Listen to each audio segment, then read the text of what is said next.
O texto da Palavra de Deus que nós lemos, ele vai falar da justificação. É o tema fundamental desses versículos do capítulo 3 da carta do apóstolo Paulo aos Romanos. Especialmente nós escolhemos para focalizar este assunto, estes versos que estão entre o 21 e o 26. Assim, nós temos nestes dois primeiros versos, 21 e 22, a afirmação de que a justificação é pela fé em Jesus Cristo e a justiça de Deus para os que creem. O que significa justificação? Alguém pode dizer o que significa justificação? Em ter para si o cumprimento da justiça, não é? Ele foi justificado, isto é, tornado justo. Então, aquilo que era injusto deixou de existir para ser agora justo. Na palavra lá do Velho Testamento, nós tínhamos a informação de que a justiça de Deus, para tornar alguém justo aos olhos do Senhor, seria pelo cumprimento da lei. Então a justiça vinha da lei, porque Deus teria dito já para os homens o que ele queria que os homens fizessem. Então ali está a informação de Deus, e quem cumpre a lei, então estaria justificado. Mas como não era possível aos homens cumprirem a lei toda certinho, sem falhar um item, porque quem comete um pecado, isto é, um item da lei, ele feriu a lei toda, porque a lei é um todo, não uma parte. Então, neste caso, quando temos itens da lei, a lei, no sentido geral, ela é um todo. Qualquer pontozinho que seja ferido prejudica toda a lei. Então, Cristo veio exatamente para que ele pudesse cumprir a justiça de Deus por nós, que éramos injustos, porque éramos pecadores. E agora, então, nós fomos justificados pela fé. E o próprio apóstolo Paulo, na carta aos Romanos, no capítulo 5, no primeiro versículo, alguém sabe esse versículo como é? Sendo, pois, justificados pela fé, temos paz com Deus. Aí está, não é? Temos paz com Deus. Depois o outro ele já diz, pela mesma posição nós vamos alcançar a graça de Deus, não é? Então nós podemos observar logo no início destes textos, destes versículos que nós lemos, que a justificação vem pela fé em Jesus Cristo. Não condenou a lei. Ele não apagou o que estava lá na lei, porque o que está na lei é a lei de Deus. Mas agora ele veio e cumpriu aquilo que nós às vezes não pudéssemos cumprir. E então ele cumpriu a lei por nós. E a justiça de Deus passou a ser também dada àqueles que aceitam a Jesus Cristo. Porque quem não quer receber, Deus não impõe. Uma das qualidades é o querer e o não querer. Eu posso querer e posso não querer. E então, se eu não quero, ele não me impõe. É para aqueles que voluntariamente aceitam, creem na palavra de Deus. E no verso 23, nós vamos encontrar o comprometimento de todos, porque todos pecaram. Então ninguém está excluído. Não há nenhum ser especial, não é?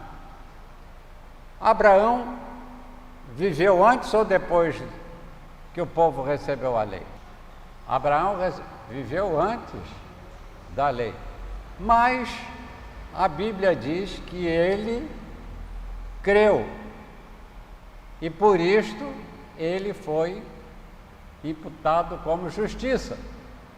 E ele se tornou, para o povo de Israel, o pai da fé, exatamente porque ele creu na palavra de Deus.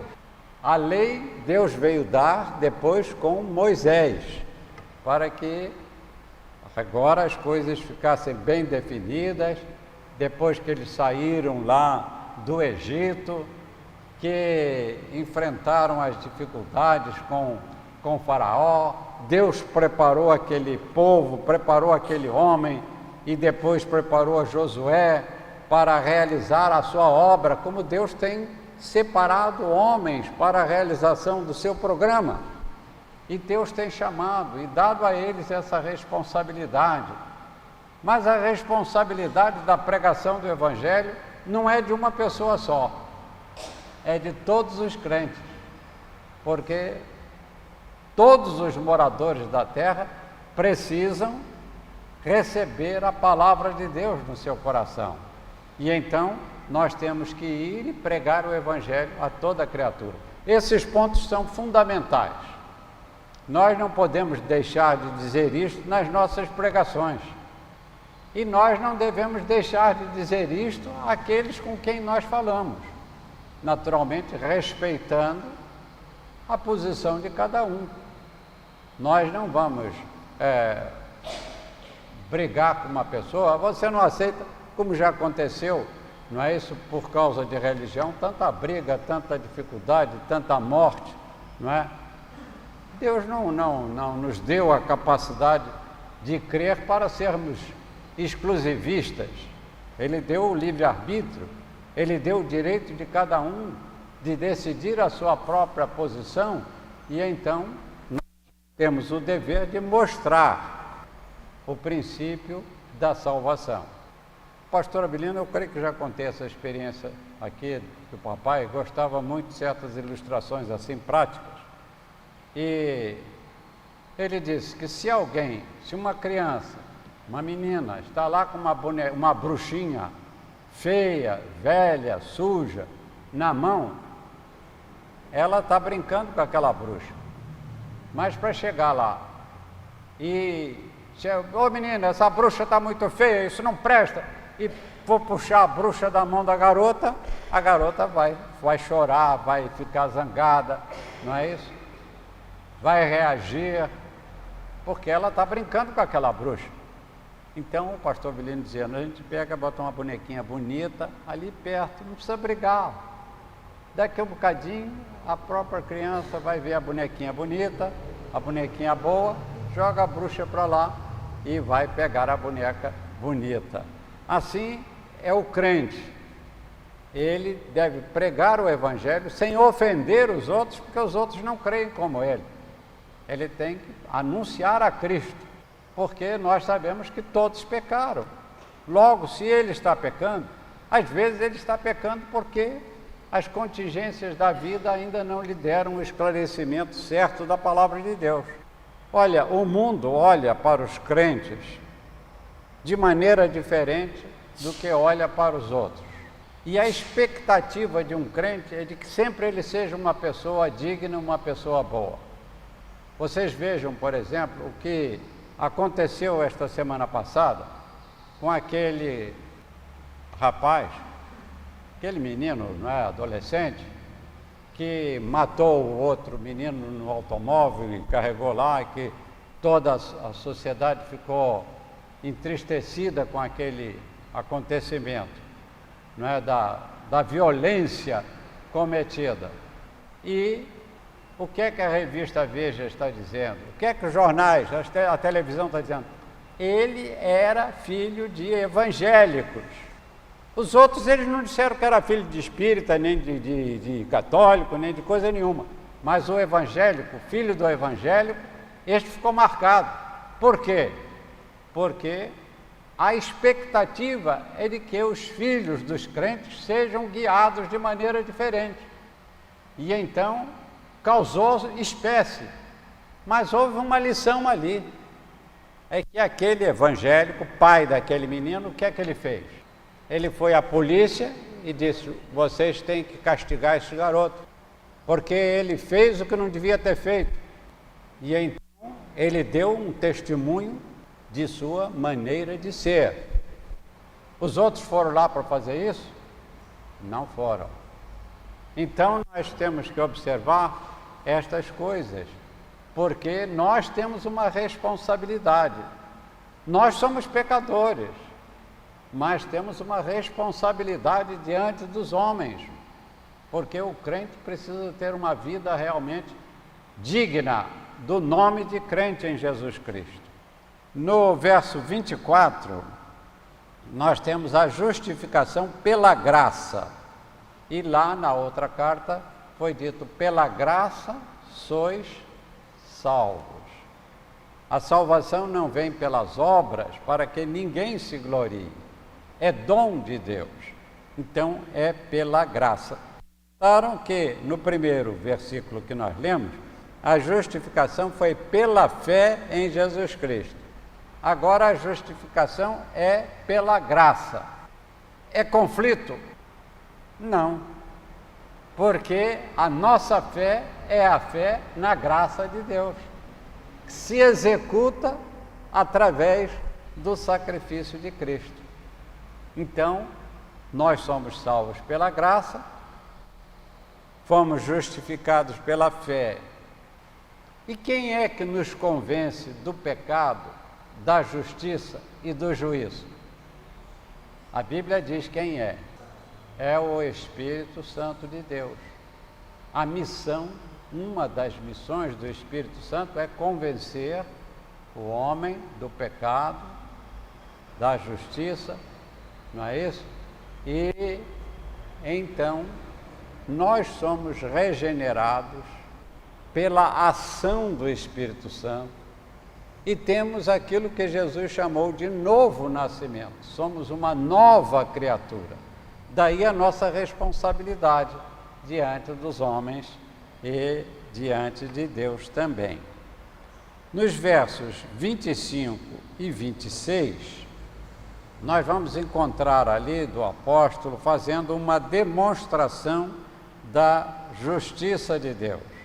E então nós temos ali duas posições: o justo e o justificador. Quem é?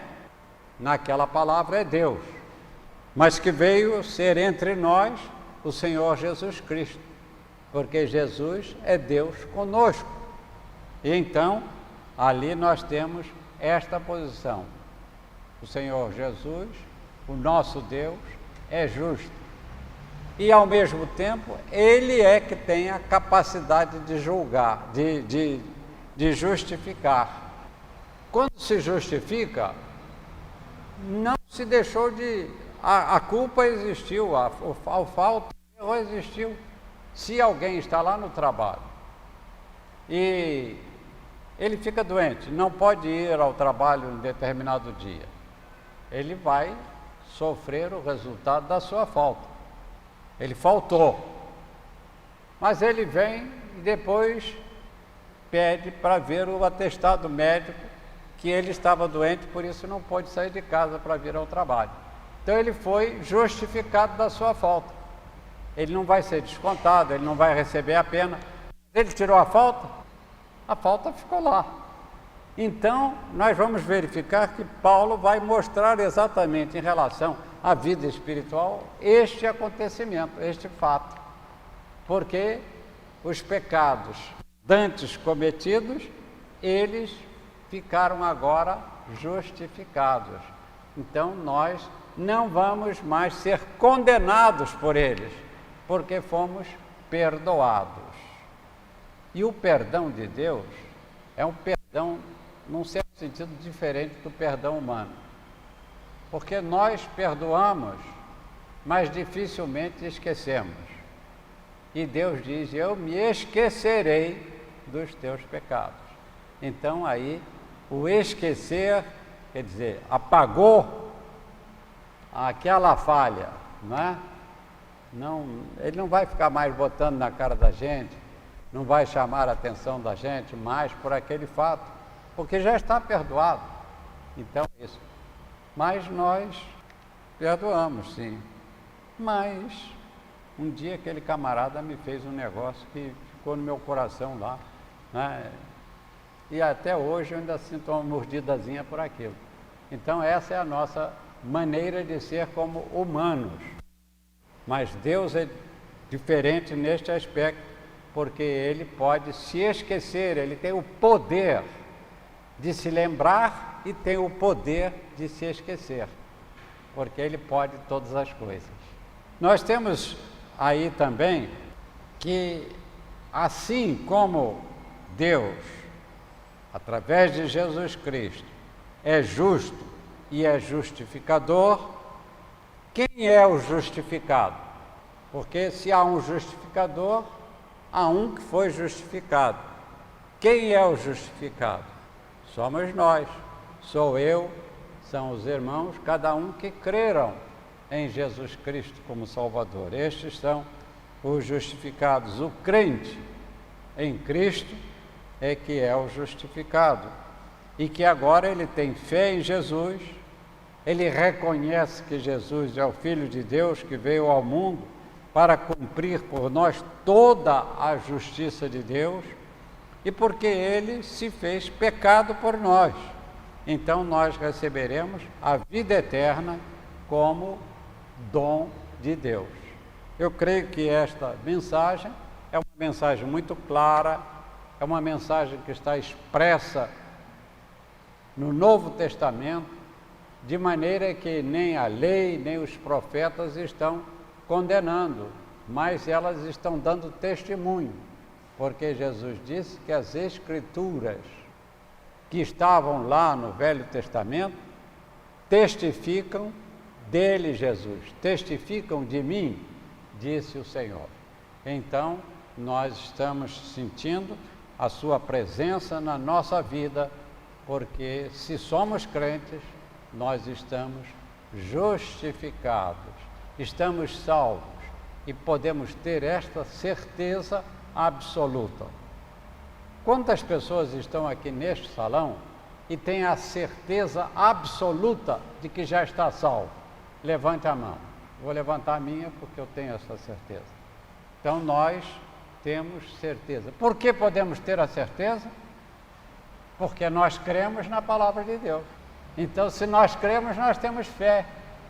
E a fé é definida nas Escrituras. Lá no livro de Hebreus, no capítulo 11, verso 1, está a definição da fé. A fé nos faz ver as coisas futuras. A fé, ela é a prova das coisas que a gente não viu. Então, aquele que duvida não tem fé. Eu não posso ficar assim, em cima do muro, dizendo, eu creio, mas não creio. Eu creio, mas eu desconfio que isso aqui é meio difícil da gente aceitar. Isso não é a posição do crente. O crente, ele aceita a palavra de Deus, como a palavra de Deus nos revela a mensagem do Senhor. E aquilo que não devia ser revelado, não foi revelado, é para Deus. Porque isso também é uma afirmação das Escrituras Sagradas. Eu creio que este texto da palavra de Deus, para nós, é muito rico e nos traz bênçãos extraordinárias na nossa vida, porque nada melhor do que sermos justificados pela nossa fé e pela graça de Deus.